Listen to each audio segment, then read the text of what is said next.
आपका शौक था, कोई पंडा पुजारी से ग्रसित थे, किसी को टीबी थी, कैंसर था, महारोग था। कैंसर और महारोग जिनको था ये तो आपके सामने बैठे हैं, मनोज जी देशमुख साहब, बालाजी नंदनकर साहब मार्ग में आए, बाबा की कृपा हुई और समाधान मिला। समाधान मिलने के बाद आज वो इस मंडल में पदासीन है। मैं भी आया था वहां, ज्यादा तकलीफ नहीं थी मुझे, कोई शौक भी नहीं था, लेकिन मेरे परिवार आगे बढ़े उसके लिए मैं मार्ग में आया।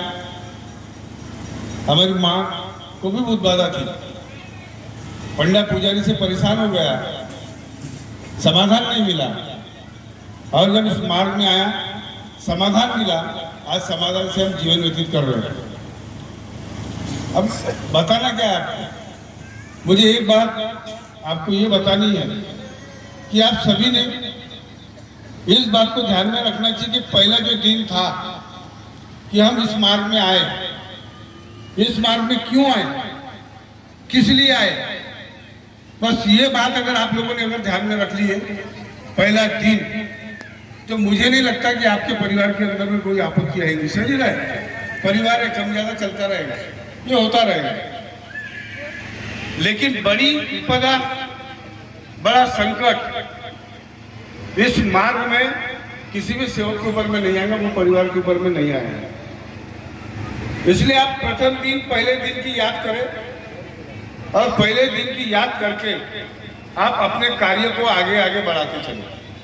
मैं आपसे ज्यादा नहीं बोलूंगा, लेकिन बाबा की जो बात है, देखिए हम लोग कहाँ कहाँ स्वार्थ रखते हैं। हम किसी को कार्य दे रहे, कुछ लोग हैं, कुछ लोग कार्य दे रहे या कुछ उसको समझा रहे हम लोग, या कहीं जा रहे उसको मदद कर रहे, तो मदद करने के बदले में भी हम लोग कुछ ना कुछ उससे स्वार्थ, कुछ ना कुछ लालच रखते हैं। और लालच रखने के बाद में जो इस मार्ग की जो निष्काम सेवा है वो धूल में मिल जाती है।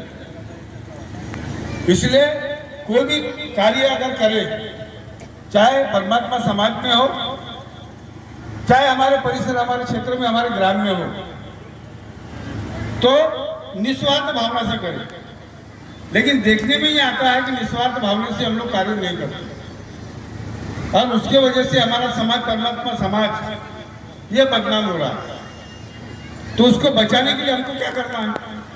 अब बाबा के देखो, बाबा स्वार्थ कैसा, अभी खाना होगा, महाभोजन, महाप्रसाद मिलेगा, और मेरा महाप्रसाद जो है सिर्फ भगवत कार्य की चर्चा बैठे के खाना नहीं है।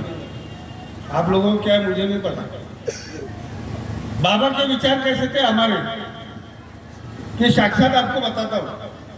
देखिए बाबा अपने शब्दों को भगवान को पकड़ में कैसा रखते हैं। जो शब्द बाबा ने बोल दिया वो पत्थर की लकीर है, चाहे फिर कुछ भी हो जाए, लेकिन बाबा अपने शब्दों को नहीं भूलते थे। या बहुत पुराने मार्गदर्शक लोग बैठे हैं, अब भले ही मैं अध्यक्ष हूं, लेकिन आप लोगों से छोटा हूं। अध्यक्ष पद बड़ा है, लेकिन अध्यक्ष पद हमेशा नहीं रहना। मेरे को सेवक बन के कार्य करना है, और मैं सेवक बन के ही कार्य कर रहा हूँ, सेवक बन के ही कार्य कर रहा हूँ, और आगे भी करूँगा, चाहे पद पे रहो या ना रहो। तो बाबा कैसे थे और हम लोग कैसे? अभी ये आपको सोचना है, मुझे सोचना है। ये स्वार्थ कहाँ से होता, हर बात में। एक समय की बात है, बाबा का दौरा कामठी में हुआ,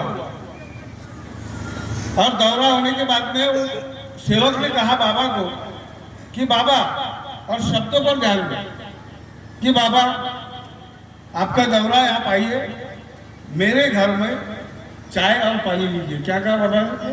वो सेवक ने चाय और पानी।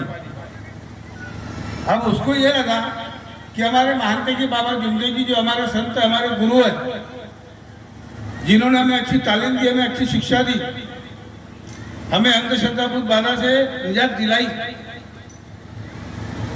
तो अब क्या बाबा को चाय और पानी पिलाएंगे क्या?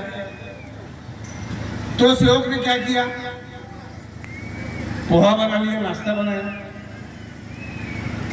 अब नाश्ता बनाने के बाद में अब ये जब 20-25 लोग आएंगे तो भैया 1 पाव या आधा किलो तो पोहा नहीं बनेंगे, किलो 2 किलो पोहा बनाएंगे। बाबा पोहा बनाया उन्होंने बाबा के लिए। बाबा ने कहा भाई मैं खाऊंगा नहीं, तूने क्या बोला था कि चाय और पानी, इसलिए मैं और चाय और पानी ही पीऊंगा, दूसरा कुछ ग्रहण नहीं करूंगा। बाबा ने, अब बाबा को लगा कि भाई अब इसने इतने बड़े पोहे बनाए तो ये खाएंगा कौन? रात को आप लोग बचा हुआ कि पोहा को चावल का जैसे सब्जी डाल के उसमें वो पोहा तो खा नहीं सकते आप लोग, कोई नहीं खाएगा, मैं भी नहीं खाऊंगा। तो बाबा ने कहा कि बोले ठीक है, आप एक काम करो, आप सब लोग पोहा खा लो, मैं नहीं खाता। पहले बाबा ने देखो उसका भी नुकसान नहीं होना चाहिए, वो सेवक की भी बात रहनी चाहिए और भगवान को दिया हुआ शब्द वो भी पालना होना चाहिए। तो बाबा ने वो सबको उन सेवकों को पोहा खिलाया और बाबा ने स्वयं चाय और पानी पिया। तो कैसे थे बाबा? शब्दों को ध्यान में रखते थे। अब बाबा स्वार्थी नहीं थे। अब हम लोग क्या खाने के लिए, अब खाने के लिए इसलिए बता रहा हूँ कि इसके बाद में प्रोग्राम वही चलना, उसके बाद में प्रोग्राम वही चलना है। एक समय का फिर दौरा हुआ बाबा का काम की, खाना परोसा गया। अब हम लोग कैसे खाते हैं, हमारे विचार कैसे रहते हैं और बाबा के विचार कैसे, तो हमारे विचार और बाबा के विचार जुड़ते हैं क्या? हम कर नहीं सकते, बाबा की बराबरी कोई कर नहीं सकता, कोई कर नहीं सकता। बाबा का दौरा हुआ, बाबा आए, थाली में खाना परोसा गया, दाल चावल सब्जी जो भी पकवान थे, दाल गरम थी, कटोरी में दाल परोसी गई। वो सेवक आया, सेवक ने कटोरी के अंदर में क्या लाया हुआ? घी, जिसको मराठी में तू बोलते हैं। डालडा नहीं, डालडा और घी में फर्क है ना? डालडा यानी बॉयलर और घी यानी गावरानी, ये फर्क बता रहा है। वो आया, वो सेवक, थालियाँ परोसी गई। थालियाँ परोसने के बाद में वो सेवक ने 2 चम्मच घी बाबा की दाल की कटोरी में डाल दिया। बाबा का ध्यान था बरोबर, बाबा का ध्यान बरोबर था। अब उसने कटोरी में 2 चमचे घी डाल दिया और वो सीधा अंदर उनमें चला गया।